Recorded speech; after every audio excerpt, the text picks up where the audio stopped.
Hi everyone, I'm Priyanka and you welcome to my channel, The Terrace Kitchen. Do you know that 10th of October is celebrated as World Gulab Jamun Day? So what about celebrating it with a Gulab Jamun cake? Well, in today's video, I'm going to share the recipe of Gulab Jamun cake, and to make the Gulab Jamuns, I'm going to use Gits Gulab Jamun mix. Gits Gulab Jamun is India's favorite Gulab Jamun mix. I remember the first Gulab Jamun my mother had made when I was a kid were made using this mix. This brings back a lot of memories. So without any further ado, let's get started. Let's first start with the cake. So for that, take half cup plus 2 tablespoon room temperature milk. To that add 2 tablespoon yogurt, that is Dahi. It's regular unsweetened. Give it a good mix and set aside for 10 minutes. To bake the cake in kadhai pan or pressure cooker without gasket and whistle, add some salt, place a stand and preheat at medium flame for 10 minutes. The milk has been resting for 10 minutes. Now I'm adding butter. This is salted butter at room temperature. You need 2 tablespoons. Then add 2 tablespoon oil. Do not use extra virgin olive oil, peanut oil or mustard oil. Use any flavorless oil. 1/4 teaspoon cardamom powder. A few strands of saffron, that is Kesar. 3/4 cup powdered sugar. Give this a good mix.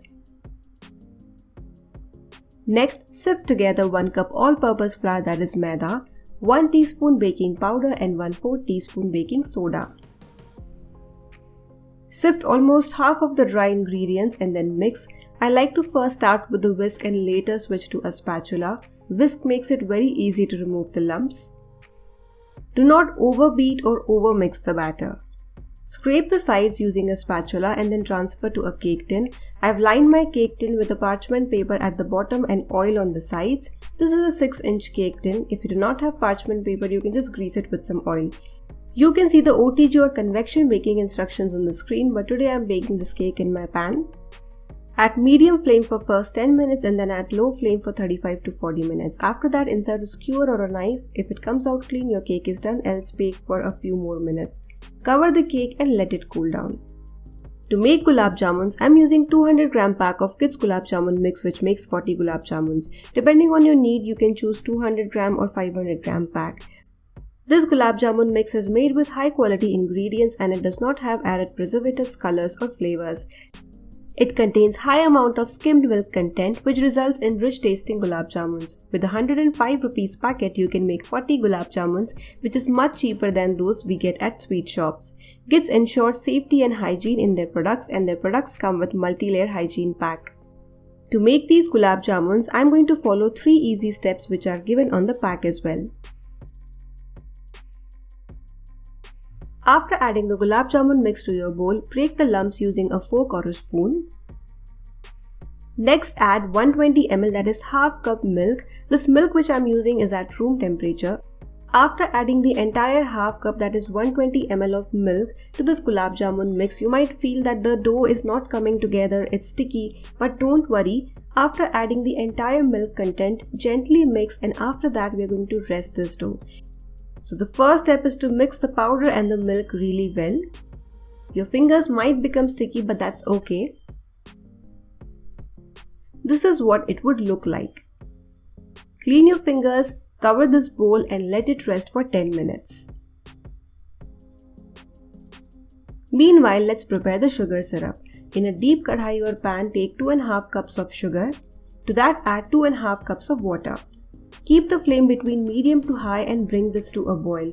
Initially, it would take some time for the sugar to get dissolved in the water, and after that, this sugar syrup, this mixture would start boiling. From that point, let this sugar syrup boil for 6 to 7 minutes. Look at the sugar syrup, this looks perfect. I'll give you a closer look. If you take a little amount of the syrup, it would just coat your fingers, slightly sticky, but there would not be any strings. We do not want a thick sugar syrup for gulab jamuns. At this stage, you can add around 2 pinches of cardamom powder. You can also add saffron here. Switch off the flame and set this aside. Let's get back to the dough. After resting the dough, you would feel that the dough has now become firm, and now knead the dough till it comes together. If you start kneading without any need of extra ghee or oil, the dough would come together like this. Divide the dough into small portions, but make sure you do not make a lot of gulab jamuns in one go and try to fry them in batches. So as per your batch, roll them. We have added enough moisture to the dough, but the next step is to make the balls really well. There shouldn't be any crack. If you do not press the dough and just go and make the balls, your gulab jamuns might break or break open in the ghee or oil. After frying the first batch, I'll get back to this dough and make more gulab jamuns. To fry the gulab jamuns, I'm using Gits ghee. You may fry your gulab jamuns in oil, but frying them in ghee would make them tastier.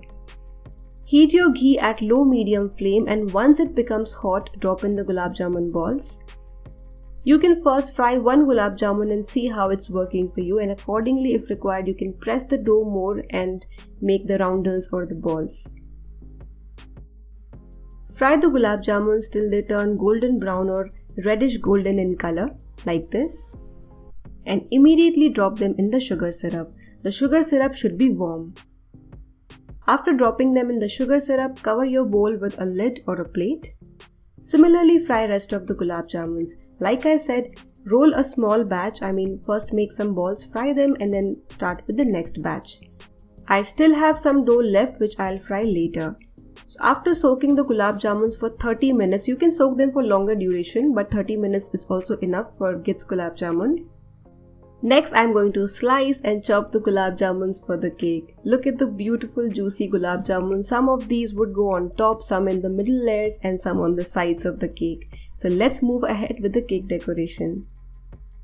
Here I've got 3/4 cup whipping cream. I'm using sweetened non-dairy cream. Make sure the cream is really cold, that is chilled when you whip it. Whip it to stiff peaks, then add a few drops of yellow gel food color. 2 to 3 pinches of cardamom powder. You may add more if you like the taste. Scrape the sides of your bowl. For the simple syrup, take 1/4 cup water and add 1 teaspoon of gulab jamun syrup and mix well. Once the cake cools down, remove it from the tin, and after that level it. Next, divide the cake into 3 layers. If you're not comfortable dividing your cake into 3 layers, you can divide it into only 2 layers. Take a cake board or a plate and apply some whipped cream and place one of the cake layers. Pour some prepared sugar syrup. Apply a layer of whipped cream. Use an offset spatula or a scraper to do that. Place some chopped gulab jamun. Now place the next layer of the cake and repeat the same steps till you get to the top of the cake.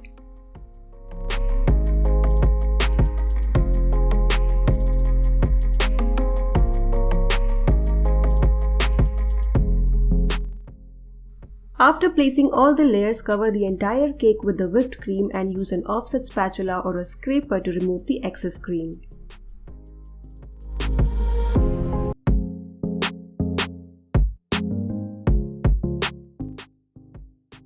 You can decorate your cake the way you want, but I'm using Sultan nozzle. This is R001.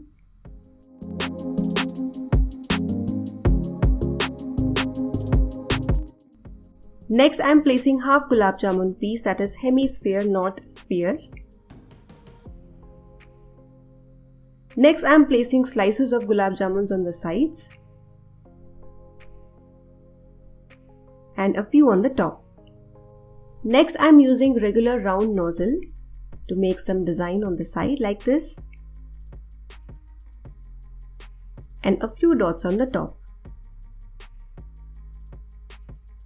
Some edible rose petals, and I am also going to place some edible gold flakes. So adding edible rose petals and gold flakes is totally optional.